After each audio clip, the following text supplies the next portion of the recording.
los integrantes de la comisión pudimos hacerle directamente al general secretario las preguntas que entendíamos según veíamos y sentíamos las cosas, y en muchos de los casos él nos contestó, casi en su mayoría personalmente, la información que tuvo en sus manos el ejército. Se lo preguntamos y él nos contestó en el mismo sentido que hoy sale una nota diciendo que bueno, el ejército es garante de la soberanía nacional. Se reporta al presidente de la República, actualmente se somete a los tribunales del orden común, a la PGR, incluso rindieron voluntariamente su declaración de los hechos ante la propia PGR, pero que hicieron una evaluación al momento que el grupo de expertos de la Comisión Interamericana les solicitaba una entrevista y les iba a hacer un cuestionario,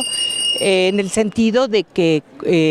simple y sencillamente ellos, como garantes de la soberanía nacional, reportan a las instituciones y a los poderes de México. Vamos a tener oportunidad de reunirnos con el licenciado Jaime Rochín del Centro de Atención a Víctimas y estamos definiendo día y hora para reunirnos con el exgobernador Ángel Aguirre, con quien fue su procurador cuando los hechos y su secretario de gobierno cuando los hechos, posiblemente la semana que entra. Va a ser aquí en la Ciudad de México, en un lugar por definir. El ejército tiene una relación de una cronología de cómo sucedieron los hechos, que en muchos casos no coincide exactamente con lo que reporta la misma PGR. ¿Por qué? Porque ellos tuvieron la información a través del C4 de atención en Iguala y nos comenta que el ejército no interviene directamente en los acontecimientos el 26 de septiembre por varias razones. Primero, porque ese día hubo un accidente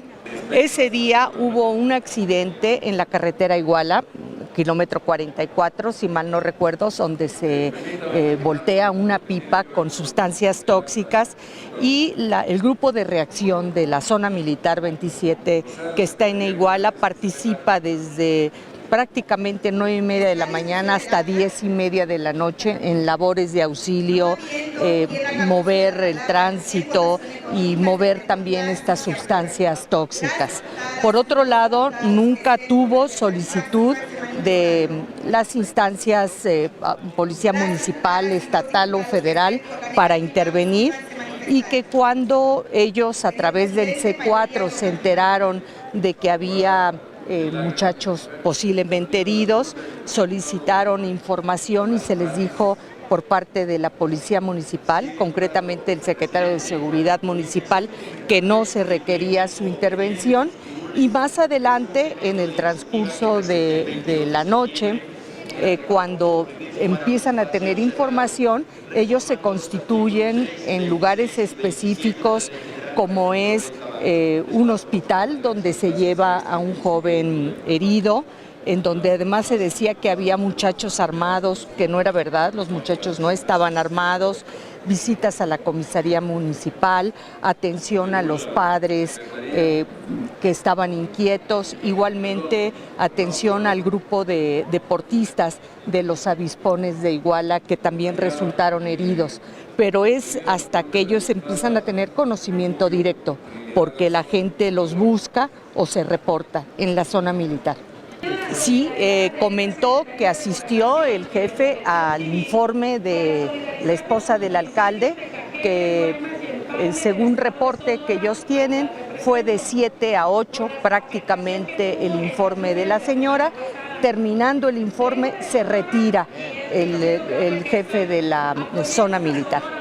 Fíjese que él nos hizo una puntualización que me parece muy interesante. El ejército es garante de la soberanía nacional. Actualmente el ejército, cuando se ve involucrado en hechos con civiles, acude a los tribunales del orden común, a la PGR, a las autoridades mexicanas y se sujeta a proceso como cualquier otra persona. y ellos dicen estar en disposición de acudir ante los tribunales de México, la Procuraduría, las autoridades mexicanas, porque es lo que les corresponde, pero que en ninguna institución las Fuerzas Armadas de un país atienden cuestionamientos de grupos, de expertos vinculados con instituciones que no son de su país, porque ellos son garantes de la soberanía nacional y hicieron esa evaluación y decidieron no dar respuestas. Me parece sensata y me parece que corresponde al sentido de cómo valoramos y cómo entendemos los mexicanos la soberanía nacional. Incluso comenta que ellos han acudido ya con el carácter de testigos a rendir su declaración a la PGR y lo seguirán haciendo las veces que sea necesario, pero a las autoridades de este país. Que se había determinado la libertad, al parecer, de 4 militares presuntamente involucrados con el caso Tlatlaya, que sabía que PGR, como corresponde al protocolo de la PGR, apelaría y que estarían a lo que determinaran los tribunales del orden común.